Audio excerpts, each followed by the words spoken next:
사랑하고 축복합니다. 사랑하고 사랑하고 축복합니다. 축복합니다. 안녕하세요. 어서오세요. 우리 11월의 셋째 주일 예배에 나온 우리 효진이를, 또 화면 속에 있는 우리 하율이를, 또 멀리 춘천에 있는 예준이와 예성이를, 우리 또 곳곳에 있는 우리 하담 친구들을, 하늘 가족들을 주님의 이름으로 사랑하고 축복합니다. 아까 전사님이 목사님과 우리 찬양을 드리는 동안 가장 최고의 선물, 찬양과 율동을 하는 우리 효진이 눈과 전사님 눈이 마주쳤거든? 근데 되게 울컥했어.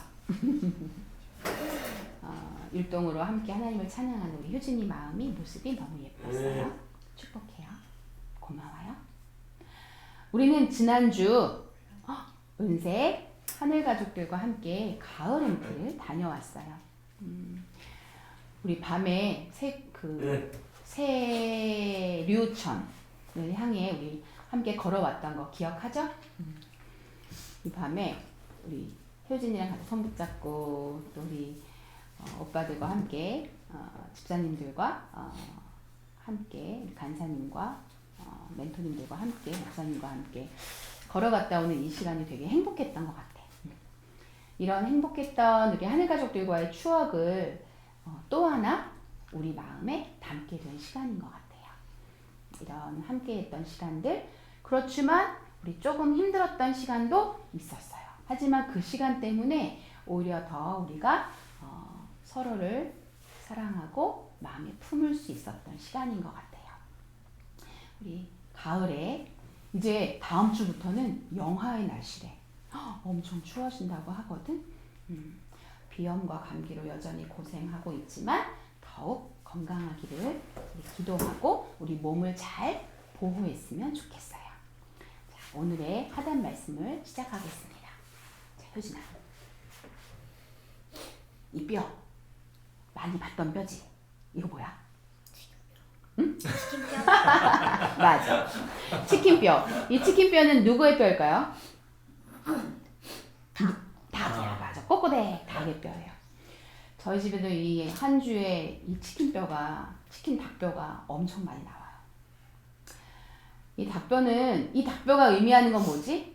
이 닭은 어디 갔을까? 이 닭은? 뱃속에 그치. 이 뼈가 의미하는 건, 이 닭은 어떻게 됐다?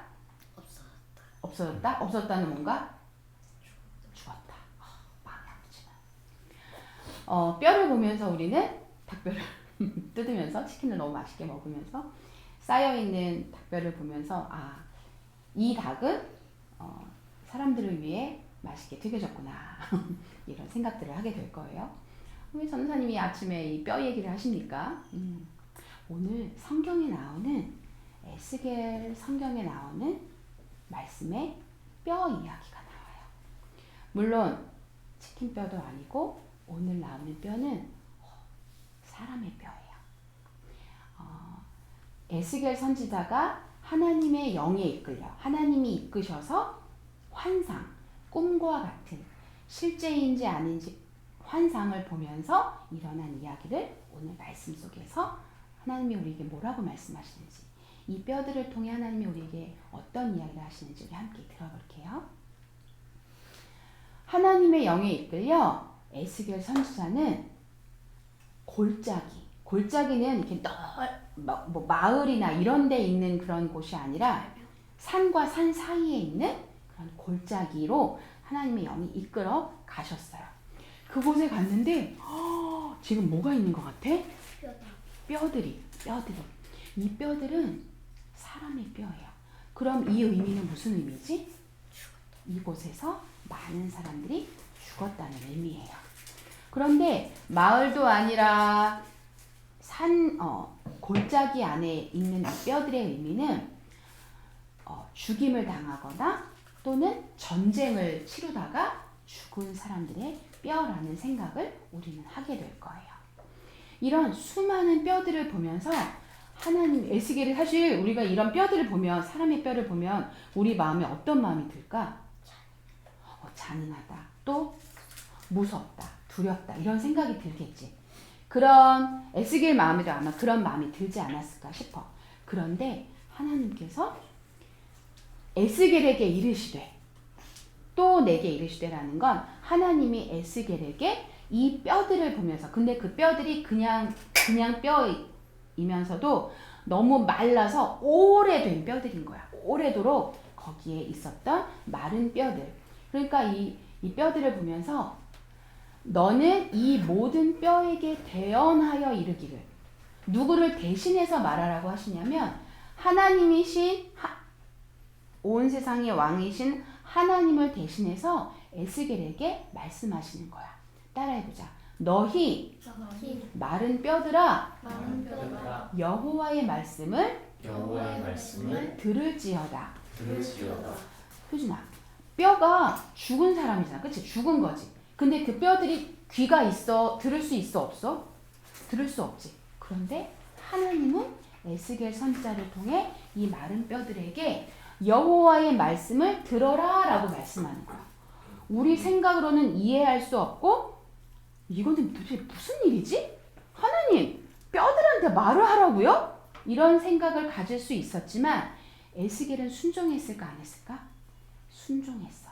순종했을 때, 순종하면서 하나님이 에스겔을 통해 이렇게 말씀하셨어. 따라해보자. 내가 생기를 너희에게 들어가게 하리니 너희가 살아나리라. 여기서 내가는 하나님이 생기를, 영, 하나님의 영, 호흡, 이 호흡을 너희에게, 여기서 너희에게 누굴까? 이 여기 마른 뼈, 지금 에스겔이 보고 있는 마른 뼈들에게 들어가게 하신다고 말씀하셔. 그러면서 너희가는 지금 다 죽어서 완전히 오래되어 마른 그 뼈들이 어떻게 될 거다? 살아날 거다. 이거는 있을 수 없는 일이야. 하지만 하나님이시기 때문에 하나님이 지금 마른 뼈들을 향해 에스겔을 통해 말씀하게 하시고 그들이 살아나도록 하나님이 하시겠다는 그 말씀이 오늘 나와 있어. 그러면서 어떤 일이 일어났냐면 그 마른 뼈들이 오래도록 죽어서 말라있는 그 뼈들에 살이 붙고 힘줄이 붙고 근육이 붙어서 사람이 되어 살아난 그런 모습을 오늘 에스겔 선지자 에스겔의 37장의 말씀에 나와 있어.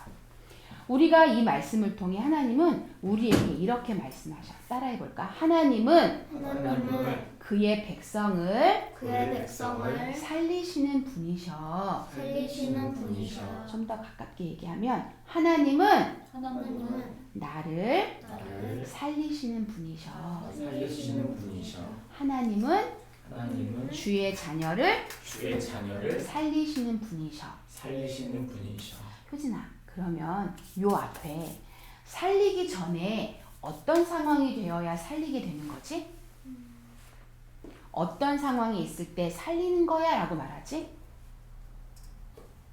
아까 마른 뼈들이 어떤 상황이었지? 다 그 뼈들은 죽어있던 뼈들이었지. 그러면 여기서 그의 자녀를, 효진이를 살리시는 분이셔라는 말은 앞에 전제가 우리는 무엇 때문에 죽을 수밖에 없었지?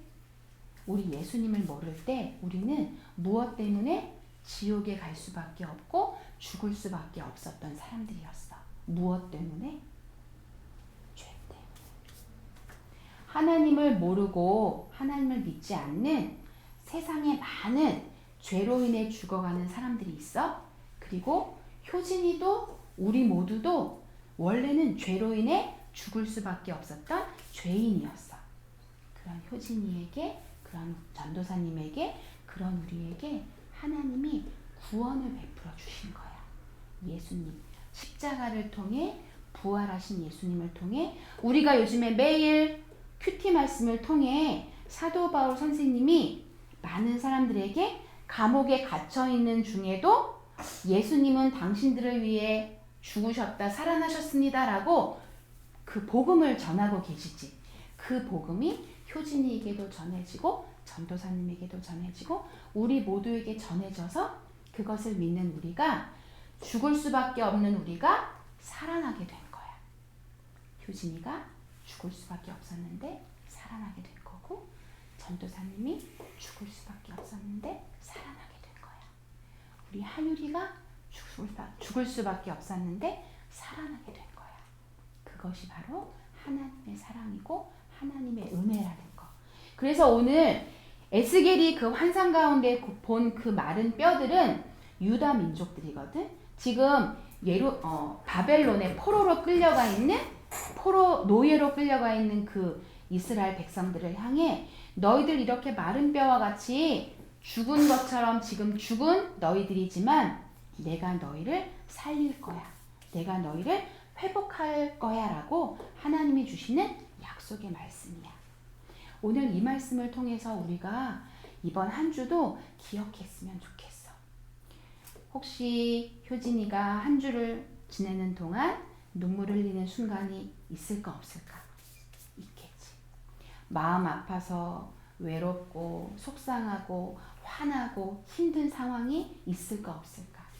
있겠지. 그럴 때 기억해, 효진아.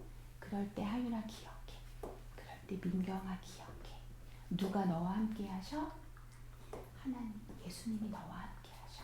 하나님이 우리와 함께 하셔. 그렇게 눈물 나고 힘들고 분노하고 마음 지키기 어려운 그때에 하나님이 마른 뼈도 살리셨지. 마른 뼈를 살리신 것처럼 죽을 수밖에 없는 나를 위해 십자가에 죽으시고 살아나셨지. 예수님 도와주세요. 나를 일으켜주세요. 나와 함께해 주세요. 라고 그 예수님의 손을 보이지 않지만 말씀 속에서 기도 가운데 찬양 가운데 우리와 함께 하신 예수님을 이번 한 주도 온전히 의지하고 살아가는 효진이, 하율이, 전도사님, 우리 하늘 가족들이 되기를 진심으로 축복하며 기도합니다. 그런 우리를 위해 예수님이 주신 말씀이 있어. 같이 읽어볼까? 예수께서 이르실 때까지 천천히 읽을게. 예수께서 이르시되 나는 부활이요 생명이니 나를 믿는 자는 죽어도 살겠고 무릇 살아서 나를 믿는 자는 영원히 죽지 아니하리니 이것을 네가 믿느냐? 효진이 믿니? 아멘. 민경아 믿니? 아멘. 하나님, 예수님이 저를 위해 죽었다가 살아나셨어요. 저도 죽었다가 살아날 것을 믿어요. 우리 모두 이 땅에서는 죽음을 맞겠지만 우리 천국 가서도 만날 것이고 이 땅에서도 천국을 경험하는 그런 매일매일이 되기를 축복합니다. 우리 함께 이 기도문으로 기도할게요. 오늘은 전사님이 색깔을 나누지 않았어요. 우리 다 같이 함께 한 목소리로 기도하겠습니다. 하나님 아버지, 에스겔에게 보여주신 마른 뼈 환상을 통해 하나님은 죽은 자를 살리시며 하나님의 자녀를 살리시는 분이심을 알게 해주셔서 감사합니다. 우리는 연약하고 부족해서 매일 넘어질 수밖에 없지만 그런 우리를 사랑하시고 우리와 함께 하시는 부활의 예수님을 의지하도록 도와주세요. 매일 하나님의 말씀을 의지하면서 일어설 힘과 지혜를 주실 것을 믿어요. 예수님의 이름으로 기도합니다. 아멘. 우리 그렇게 이번 한 주 효진이를 살리시고 일으켜 주실, 하율이를 살려주시고 일으켜 주실 예수님을 의지하기를 축복해요. 우리 사무실로 들어가겠습니다. 예수님은 나의 왕, 예수님은 나의 왕, 살아계신 하나님 아들 내 마음에 모셔요. 어서 오세요. 예수님, 살아계신 예수님 오세요. 여기 내 마음에 함께 계세요. 나의 왕.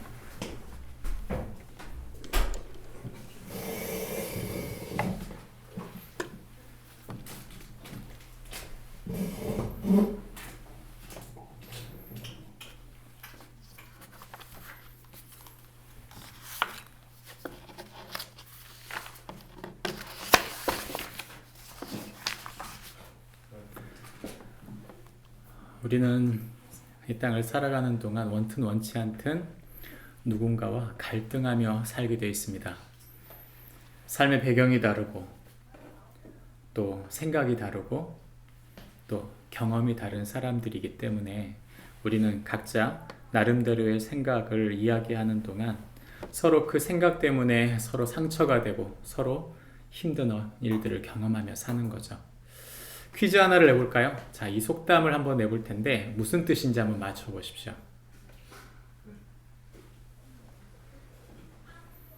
자, 속담. 때리면 맞는 척이라도 해라.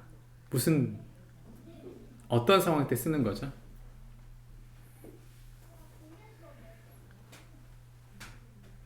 네, 아마 다 알고 있는데 들어본 적이 있으시죠? 네. 예. 근데 사실 써본 적은 많지 않으실 것 같아요. 예, 저도 알긴 하는데 써본 적은 별로 없어요. 언제 쓰는가? 이건 사람들이 고집을 필 때 쓰는 것입니다. 그래서 잘못에 대하여 충고를 해주면 고집 부리지 말고 듣는 척이라도 좀 해라. 이제 그럴 때 쓰는 표현이 이제 때리면 맞는 척이라도 해라. 이제 이렇게 쓰는 거죠. 생각해보면 분명히 두 사람이 이야기하는 동안 서로 격하게 얘기할 때 둘 중에 한 사람은 맞는 이야기를 하고 있을 거예요. 그러면 들으면 되는데 듣고 싶지 않아요. 그러니까 듣고 싶지 않으니까 아무리 그 말이 맞아도 듣는 척도 안 하는 거죠. 예, 그럴 때 사람들이 서로 밉다 그런 생각이 들 수 있는 거예요. 그 사람의 말이 맞는가 틀리는가 사실은 그 말이 맞다면 자기 고집을 꺾을 줄 알아야 되는데 사람들은 자기 고집을 꺾고 싶지 않은 것이죠. 저희는 아이들을 키울 때 굉장히 중요한 그 두 가지를 생각하는데 하나는 소신은 세우고 고집은 꺾는다예요. 고집은 꺾어줘야 돼요. 꺾어줘야만 쓸데없는 고집을 피웠구나 이렇게 생각할 수 있거든요.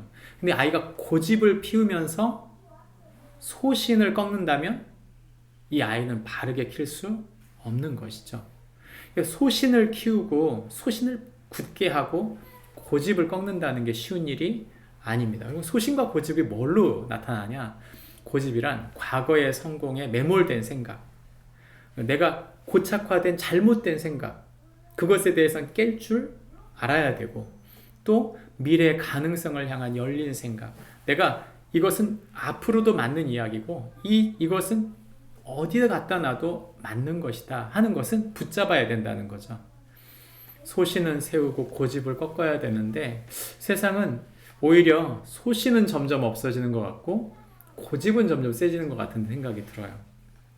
가짜뉴스 때문에 또는 잘못된 경험 때문에 사람들은 잘못된 고집을 붙잡고 사는 경우가 의외로 많습니다. 고집이야 붙잡고 있으면 그럼 그럴 수 있죠. 문제는 이런 잘못된 고집이 계속 확장되면 어떤 일이 벌어질까요? 자신만 망가뜨리는 게 아니라 다른 사람을 망가뜨리고 온 사회를 다 망가뜨려요.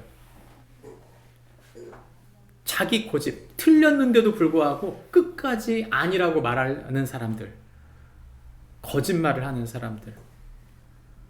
그러니까 이게 사실 여러분 이런 말은 어린 아이들에게만 통용되는 말이 아니라 어른들도 마찬가지라는 거죠.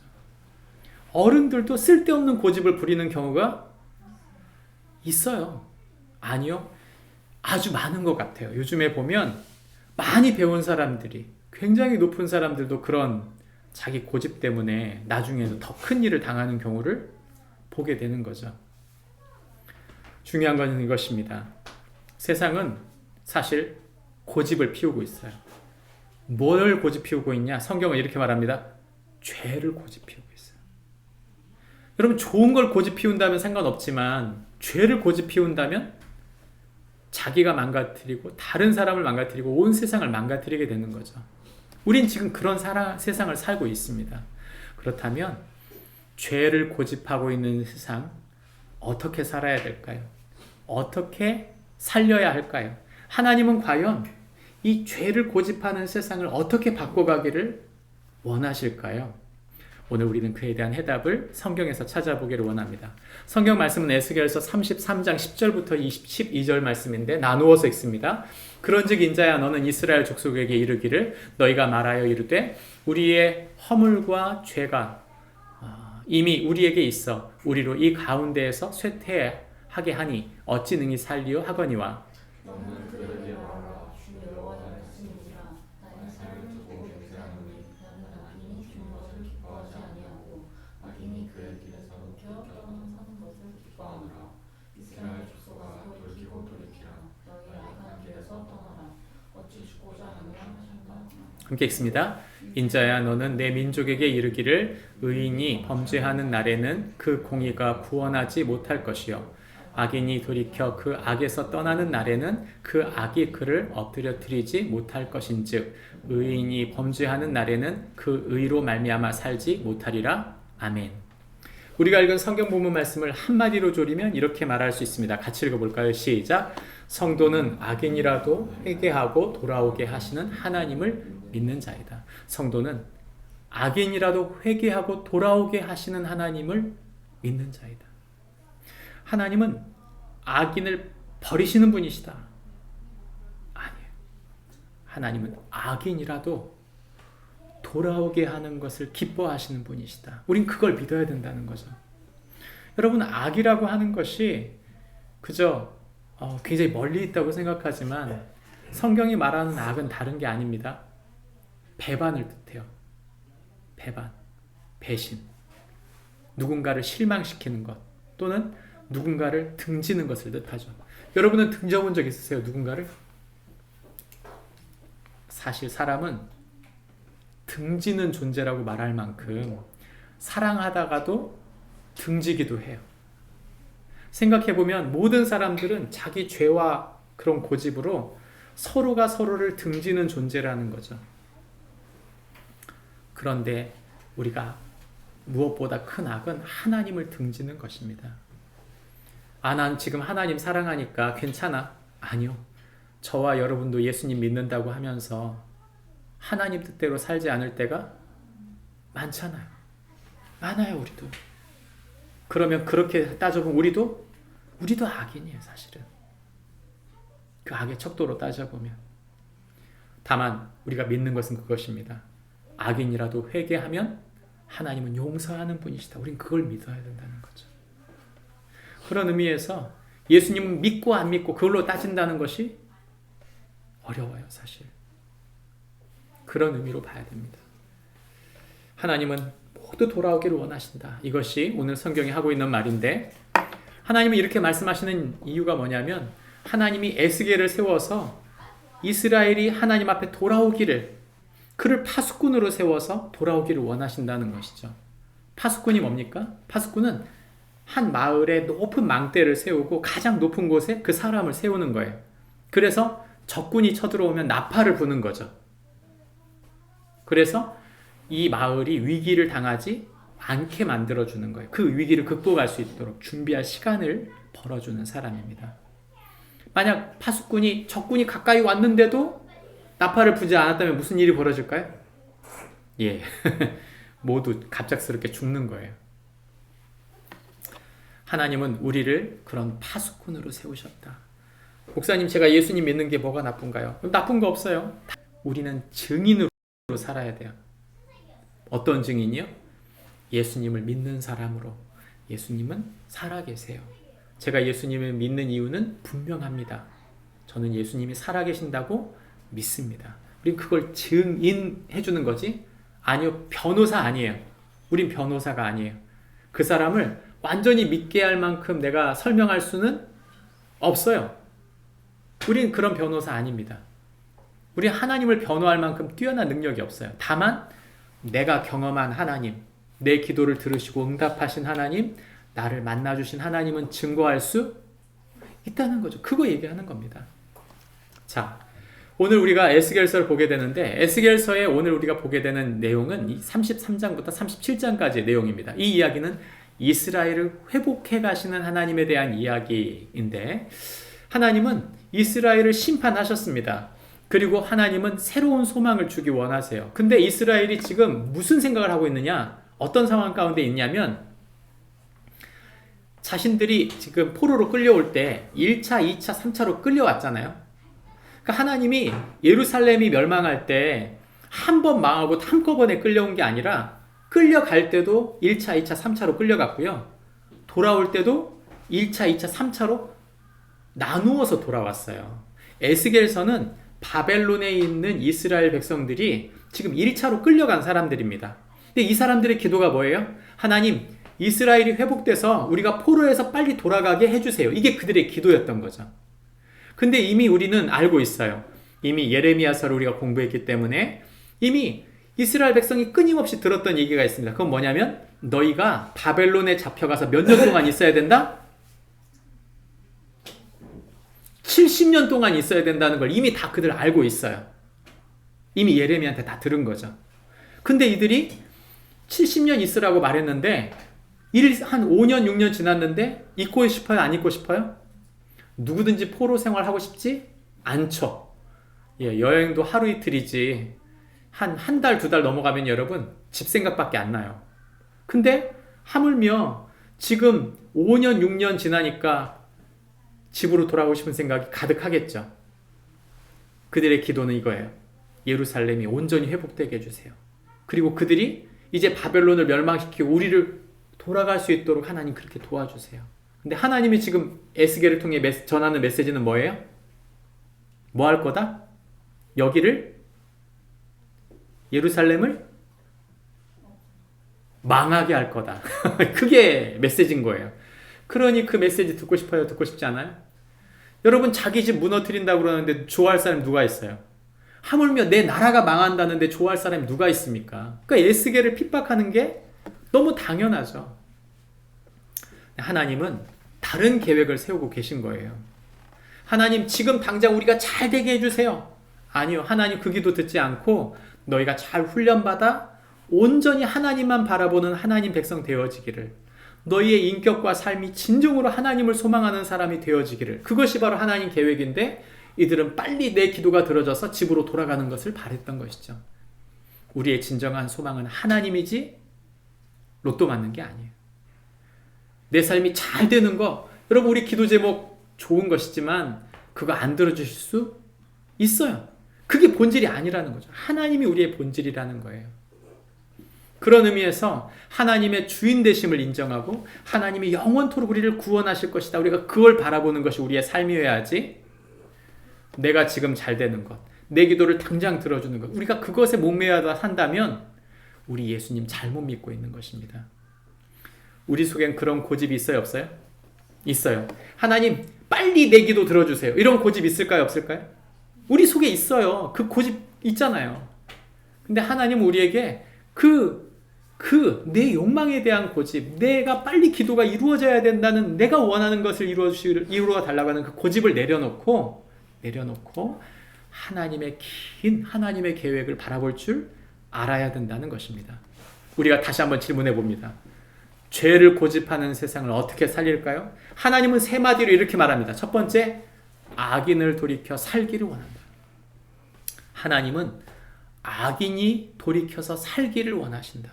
두 번째, 하나님은 내 이름을 위하여 새롭게 하신다. 하나님은 하나님의 이름을 위하여 일하시는 분이시다. 이렇게 말하고 있는 거죠. 세 번째, 하나님의 성령으로 살아나게 하리라. 하나님은 인간적인 어떤 힘과 방법이 아니라 우리 속에 하나님의 영을 두셔서 우리를 살아나게 만드시는 분이시다. 이게 세 대답입니다. 조금 더 이야기를 길게 하면, 첫 번째, 악인이 돌이켜 살기를 원한다는 말은, 하나님은 그냥 빨리 하나님 나라를 지금 와버리게 하면 좋잖아요. 그러지 않나요? 지금 당장 하나님 나라 와버리면, 천국 와버리면 되잖아요, 그냥. 근데 하나님은 그렇게 하지 않으신다. 왜 빨리 하나님 나라를 보내지 않습니까? 이유는 하나예요. 누가 돌이키기를 원해? 악인이 돌이키기를 원합니다. 죄인이 돌이키기를 원해서 기다리고 있는 거예요. 기다리고 있는 거죠. 문을 열고 계신 거예요. 우리 마음속에 난 예수님 믿었으니까 빨리 세상이 끝냈으면 좋겠다, 여러분 그렇게 생각한다면 하나님이 뭐라고 말해요? 아니다.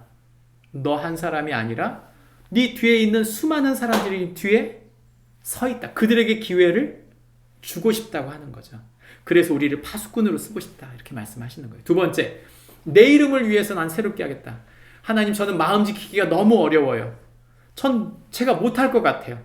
하나님, 70년 동안이나 그 마음을 지키는 일 저 할 수 없을 것 같아요. 제 힘과 지혜로는 할 수 없어요. 흔들리는 내 마음. 여러분, 마음이 흔들려요? 안 흔들려요? 예, 하루에도 몇 번씩 흔들려요. 그런 우리 마음을 하나님 어떻게 한다고요? 하나님이 내가 얼마나 잘 붙드는가, 내가 얼마나 열심히 했는가가 아니라 하나님 당신의 이름으로 그를 붙들겠다고 하는 것입니다. 만약 하나님이 우리가 잘할 때 우리를 만나시면 박수 쳐주겠죠. 그죠? 근데 만약 거꾸로 뒤집어서 우리가 되게 못하고 있을 때, 그럴 때 하나님이 우리를 찾아오시면 어떻게 될까요? 좌절 아니에요? 좌절. 죄 짓고 있는데 하나님이 오셨어. 여러분, 그 좌절 아닙니까? 근데 하나님 뭐라고 말씀하세요? 아니, 나는 있잖아. 네가 얼마나 열심히 하고 있느냐 안 하고 있느냐 그게 아니고, 내가 너를 구원하는 진짜 힘은 어디에 있다? 나. 하나님의 하나님 되심에 마음을 두고 하나님 일하신다는 것입니다. 여러분, 이것이 하나님의 계획이에요. 우리 자녀들 키우다 보면 긴 기간 아이들이 대변 소변 보는 아이들 기간이 있잖아요. 그죠? 태어나서 만약 이 아이가 얼마나 대변 소변을 잘 가르나 그걸 여러분 따져서 이 아이를 키우기로 한다면 다 갖다 버려야죠. 예, 아이 못 키웁니다.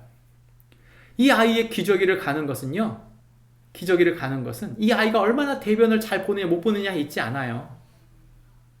이 아이를 감당하는 부모의 사랑 때문에 감당하는 거지, 그죠? 부모의 부모됨 때문에 감당하는 거지, 부모됨이 없다면 그 아이는 감당할 수 없는 거예요, 여러분. 마지막 세 번째는 하나님의 성령으로 새롭게 하신다. 그리고 성령으로 새롭게 한다는 말을 여러분 복잡하게 생각하지 마세요. 성령 하면 하나 생각하라고 그랬습니다. 뭐라고 생각하라고 그랬죠? 성경 생각하세요. 성령이 역사하신다. 여러분, 그걸 복잡하게 생각하지 마세요. 성령은 반드시 무엇을 통해 일하신다? 성경을 통해 일하신다. 즉, 하나님 말씀을 많이 묵상하고 그 말씀을 살아내려고 고민하는 사람을 통해 성령이 역사하시지, 성경을 알지도 못하는 사람들을 통해서 성령이 역사한다? 여러분, 그것은 아주 단기적일 수는 있지만 길게 역사할 수 없다는 사실을 기억하십시오. 이제 말씀을 하나씩 생각해 봅시다. 악인이 돌이켜 살기를 원한다. 오늘 우리가 읽은 성경 본문의 11절 말씀이 아주 핵심입니다. 같이 한번 빨간색만 읽어볼까요? 시작. 나의 삶을 두고 맹세하노니 나는 악인이 죽는 것을 기뻐하지 아니하고 악인이 그의 길에서 돌이켜 떠나 사는 것을 기뻐하노라. 하나님의 진짜 기쁨은 뭐냐면요, 악인들이 돌아오는 거예요. 여러분, 우리가 예수님 믿으면서 우리가 예수님 점점 오래 믿으면 오래 믿을수록 죄인들이 많이 보일까요? 적게 보일까요? 많이 보여요. 그리고 여러분, 우리가 예수를 믿으면서 죄를 안 지려고 노력하면 노력할수록 악인이 기쁠까요? 기쁘지 않을까요? 기쁘지 않아요. 왜요? 나는 점점점 변해가면서 난 하나님 뜻대로 살고 있는 것 같아요.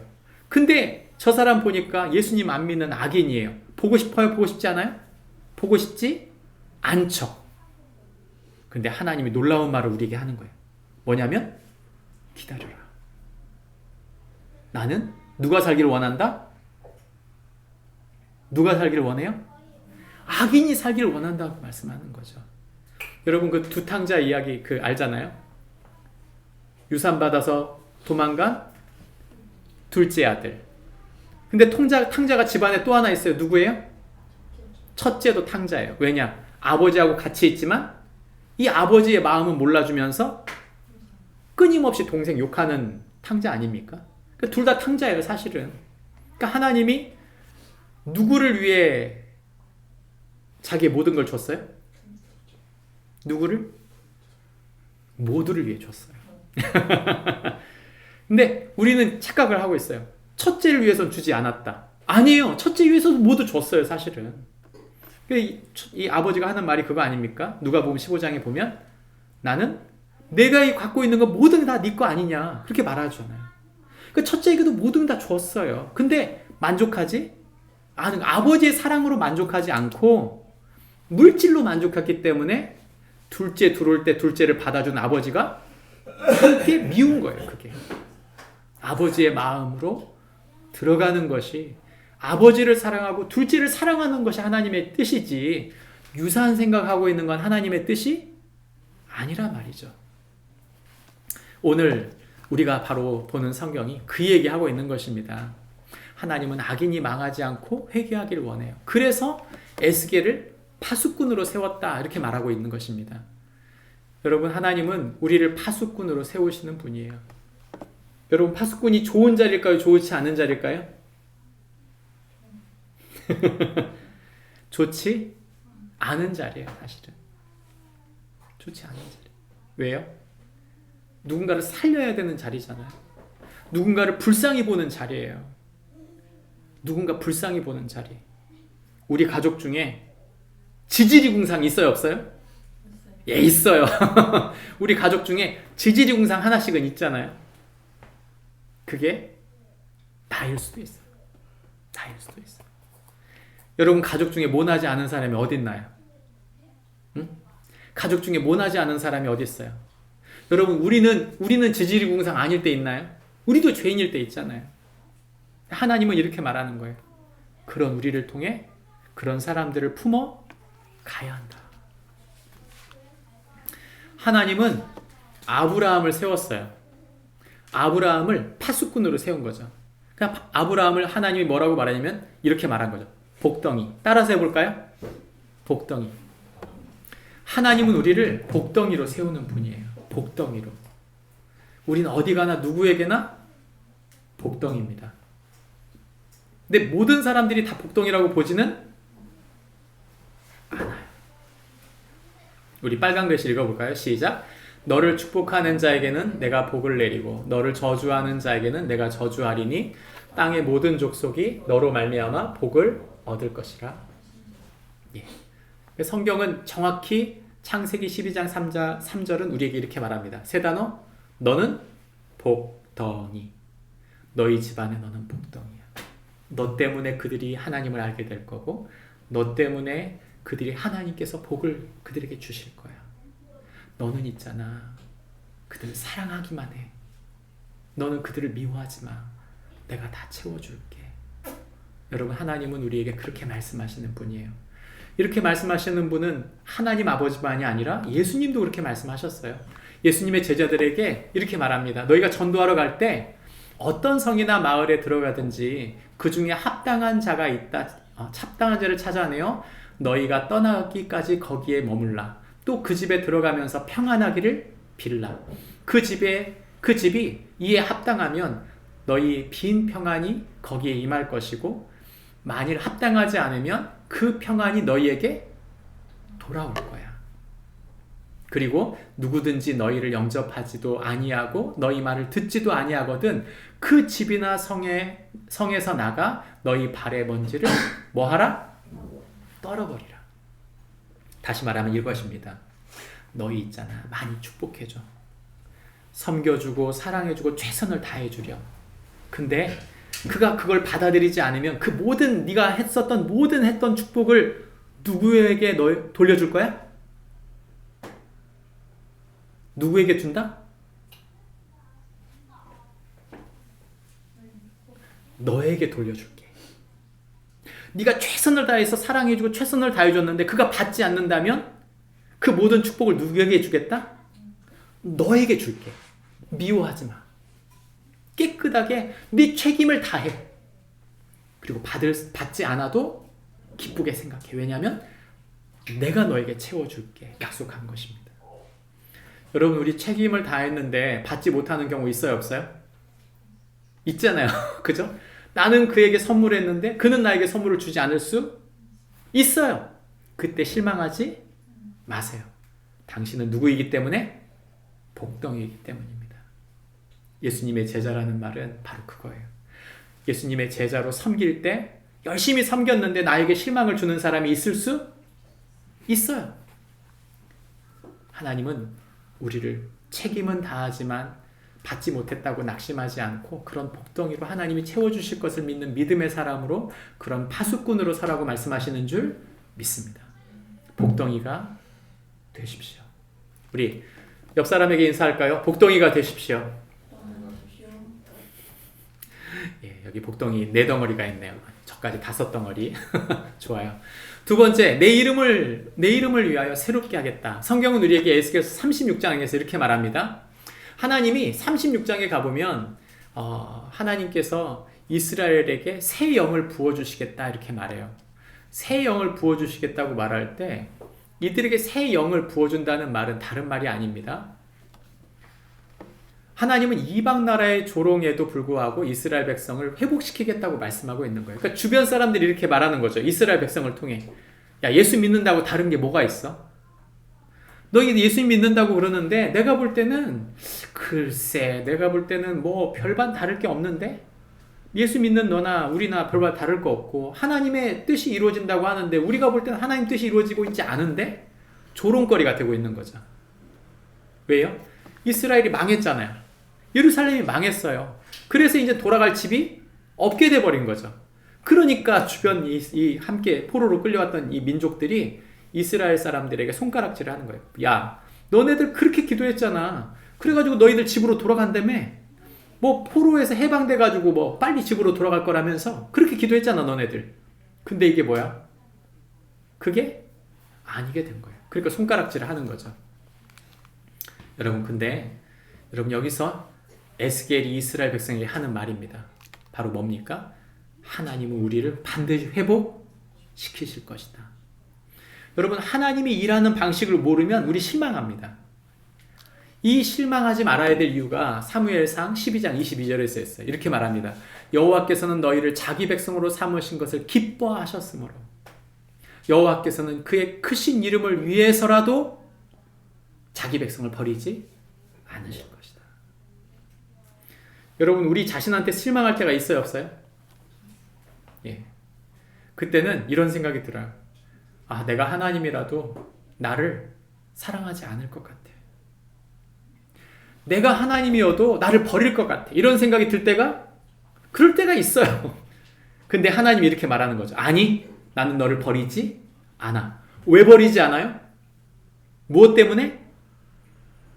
그분의 이름 때문에. 그분은 우리와 같아요, 달라요? 달라요.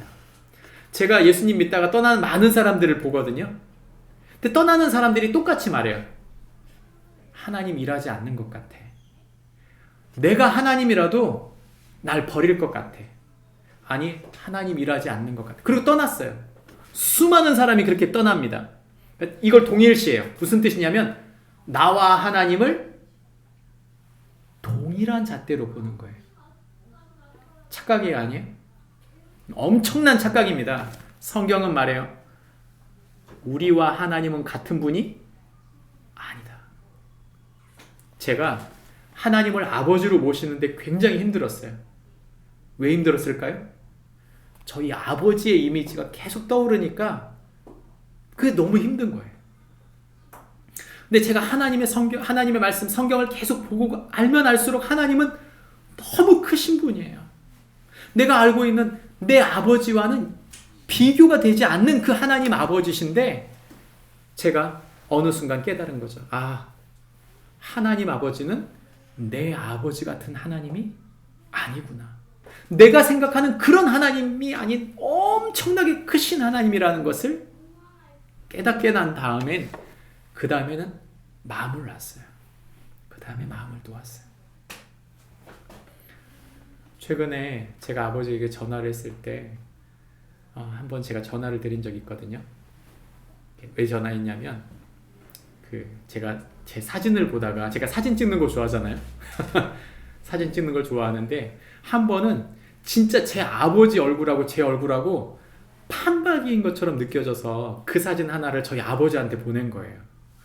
그래서 아버지하고 통화하면서 아버지 제가 오늘 사진 보낸 거 봤죠? 제가 아버지 너무 많이 닮았어요. 이렇게 말씀을 드렸는데 아버지가 이렇게 말해서 말씀하시더라고요. 웅진아, 웅진아, 나 닮지 마라. 웅진아, 나 닮지 마. 나는 너무 많은 실수를 했어. 나는 있잖아, 내가 걸었던 길을 걸었지 않았으면 좋겠어. 저는 그 말씀하실 때 너무 가슴이 아팠어요. 여러분, 우린 때론 넘어질 때가 있어요. 우리가 넘어지는 모습을 자녀가 배우기를 원하지 않아요. 우리 아버지 말이 맞아요. 저도 마찬가지예요. 저도 우리 아들이, 우리 딸들이 저의 실수하는 모습을 담기를 원치 않아요. 누굴 닮았으면 좋을까요? 저는 소원이 그거예요. 하나님 아버지를 닮았으면 좋겠다. 우리 자녀들이 하나님 아버지를 닮게 만드는 가장 좋은 방법은 뭘까요? 내가 하나님 아버지를 닮는 거예요. 여러분, 내가 하나님 아버지를 닮으려면 뭐가 필요해요? 하나님이 어떤 분이신지 알아야 돼요. 그 하나님 어떤 분이신지를 알 때 우리 그분 닮을 수 있습니다. 하나님은 우리가 그냥 생각하는 보통 아버지가 아니에요. 그래서 하나님은 하나님의 이름을 위해서 일하신다. 이게 너무 중요한 거예요. 너무 중요해요. 실망하지 마십시오. 왜냐하면 하나님은 당신의 주인 되심으로 우리를 이끄시는 분이세요. 하나님은 당신의 이름 때문에라도 우리를 이끄시는 분이에요. 그분의 명예를 더럽히지 않기 위해서라도 우리를 잡아 끌어 이끄시는 분이에요. 그 하나님은 완전하신 분이에요. 그분은 그분의 사랑과 그분의 이름을 포기하지 않는 분이에요. 우리는 포기할 수 있어요. 우리는 때론 실망해서 포기하고 싶다 이런 생각이 들 수 있지만 하나님은 우리를 포기하지 않는 분이시다. 그 하나님은 우리를 포기하지 않는 분입니다. 여러분, 예수님도 우리를 포기하지 않으실까요? 네, 예수님도 우리를 포기하지 않는 분이십니다. 우리 마음을 새롭게 하시는 그 하나님은, 우리를 새롭게 하시는 하나님은 약속하셨어요. 그래서 우리에게 말씀하실 때 이렇게 말씀합니다. 너희가 열매를 많이 맺으면 내 아버지께서 영광을 받으실 것이요 너희는 내 제자가 되리라. 여러분, 이 열매가 뭘까요? 이 열매가 뭡니까? 이 열매는 하나님을, 아버지를 닮아가는 열매를 말해요. 이 아버지를 닮아가는 열매는 한마디로 이거예요. 서로 사랑하는 거예요. 하나님을 사랑하고 이웃을 사랑하려고 몸부림쳐 사는 거죠. 여러분, 사랑하고 싶어서 몸부림쳐 사는 사람 본 적 있으세요?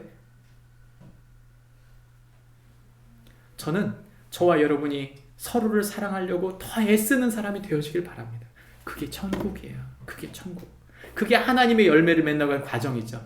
그래서 아버지께서 나를 사랑하신 것 같이 나도 너희를 사랑하였으니 나의 사랑 안에 뭐하라? 거하라. 우리가 하나님 안에 거하고 예수님 사랑 안에 거하면 하나님이 우리 안에 거하시는 거예요. 또한 우리가 그분 안에, 사랑 안에 거하는 것이죠. 여러분, 전 천국은 사랑하는 사람들의 것이라고 믿어요. 제가 지난주에 성경 공부가 화요일 날 이렇게 취소됐잖아요. 그래서 오전에 집안 정리를 좀 하고 오후에 시골에 내려갔어요. 계획에 없었던. 내려가서 저희 아버지를 식사하러 갔는데 셋째 동생을 같이 식사하게 됐어요. 셋째 동생 식사하고 난 다음에 셋째 동생이 너무 피곤해서 자기 집에 가서 쉬어야 된다고 그래서 이제 같이 식사 잘하고 보내고 그 다음에 이제 커피 마시러 갔는데 전화가 왔어요. 둘째 동생한테. 형 왔다며. 그래가지고 이제 둘째 동생하고 조카 이제 승란이 같이 해서 같이 커피 마시고 보내고 너무 행복하더라고요. 너무 고마워요. 여러분, 이 땅에서 사랑할 수 있다는 것은 너무 복된 일이에요. 하나님은 우리가 서로 사랑하길 원하세요. 근데 여러분, 우리가 서로 사랑하고 싶어도 사랑하지 못할 때가 있어요. 실망하지 마십시오. 하나님은 우리를 사랑하게 만드시는 분입니다. 그분의 이름을 위해서라도. 우리 마지막 세 번째 같이 읽어볼까요? 시작. 하나님의 성령으로 살아나게 하신다. 그러면 성령으로 산다는 게 무슨 말이에요? 우리가 이제 37장에 보면 에스겔서 37장에는 우리 전도사님이 설교한 마른 뼈가 등장합니다. 바싹바싹 마른 뼈의 환상이죠. 근데 하나님께서 이 마른 뼈를 살리신다고 약속하시는 거예요. 이 말린 뼈를 살리시는 하나님은 우리를 살리시는 분이에요. 근데 우리 마른 뼈들이 뭐라고 말합니까? 이렇게 말해요. 우리의 뼈들이 말랐고 우리의 소망이 없어졌으니 우리는 다 뭐하였도다? 파란색? 우리는 멸절하였도다. 그러니까 우린 스스로 이렇게 생각하는 거예요. 우린 망했다.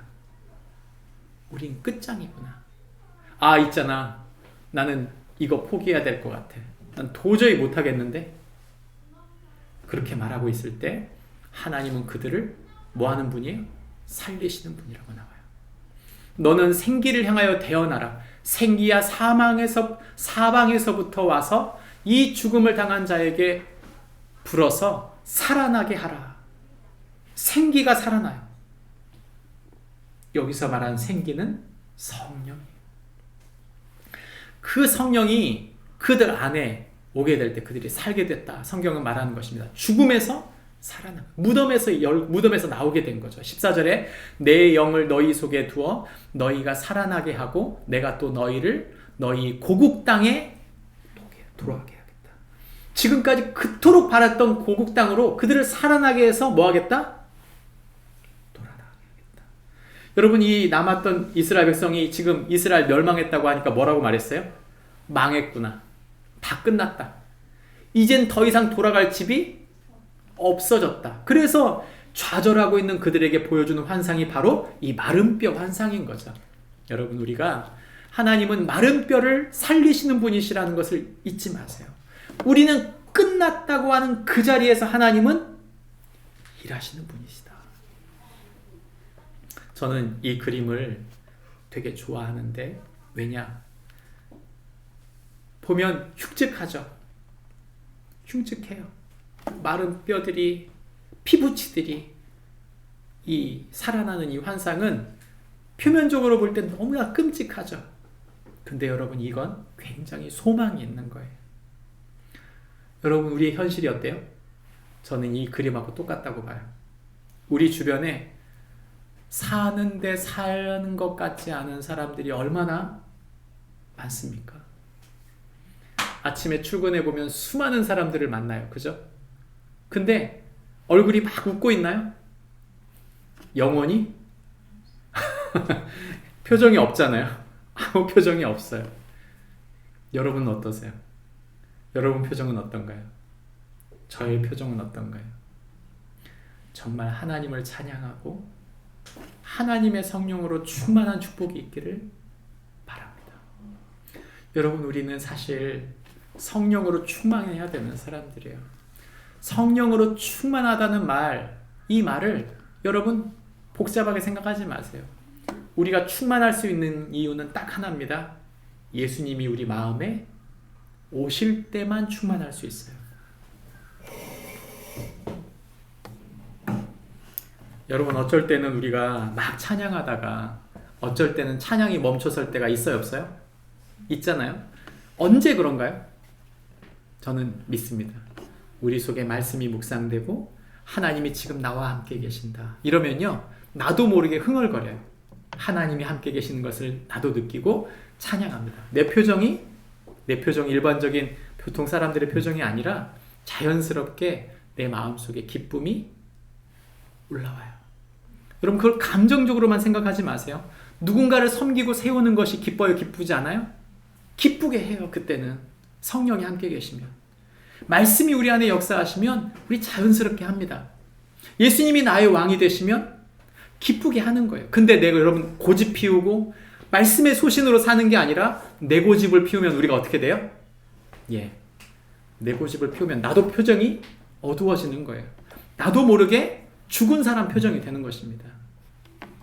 여러분, 예수님이 오늘, 아니 날마다 우리의 왕으로 오시는 축복이 있기를 바랍니다. 말씀을 맺으려고 합니다. 에스겔서 34장 22절부터 24절에 보면 이런 구절이 나옵니다. 이렇게 말합니다. 그러므로 내가 내 양떼를 구원하여 그들로 다시 노략거리가 되지 아니하게 하고 양과 양 사이에 심판하리라. 내가 한 목자를 그들 위에 세워 먹이게 하리니 그는 내 종 다윗이라. 그가 그들을 먹이고 그들의 목자가 될지라. 나 여호와는 그들의 하나님이 되고 내 종 다윗은 그들 중에 왕이 되리라. 나 여호와의 말이니라. 다윗이 왕이 된대요. 아니 300년 전에 죽은 왕이 그들의 목자가 된다는 거 아닙니까? 그들의 왕이 된다는 거 아닙니까? 말이 돼요, 안 돼요? 말이 안 되는 말을 쓴 거예요. 그럼 여기서 말하는 다윗이라는 이 왕은 누굴까요?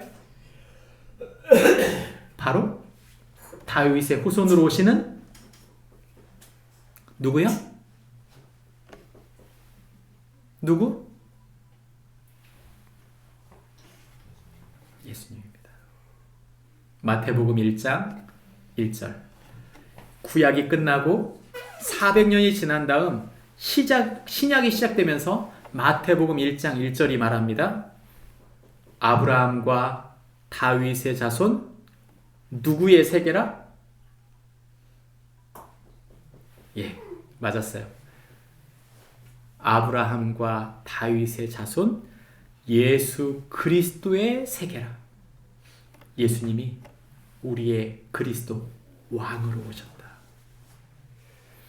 여러분, 우리가 예수님을 마음에 모시면 우리는 고집 피우는 이 세상에 똑같은 고집으로 사는 게 아니고 죄의 고집으로 살지 않고 성령의 소신으로 살게 됩니다. 하나님의 말씀을 붙든 하나님의 소신 있는 사람, 하나님의 말씀이 살아 우리 안에 하나님이 말씀하시는 것을 기꺼이 기쁘게 따를 줄 아는, 기꺼이 섬기고 기꺼이 사랑할 줄 아는 주님의 사람이 되려면 우리 안에 그 왕 되신 예수님을 마음에 모셔야 합니다.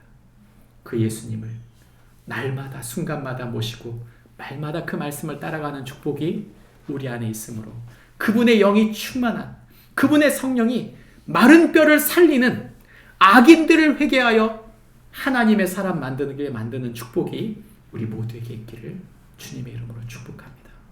기도하겠습니다. 우리 이 시간 같이 기도했으면 좋겠습니다. 우리 말씀을 생각하시면서 우리가 오늘 전했던 말씀은 3가지입니다. 이 고집 피우는 세상을 살아가는 동안 악인을 돌이켜 살게 하기 원하시는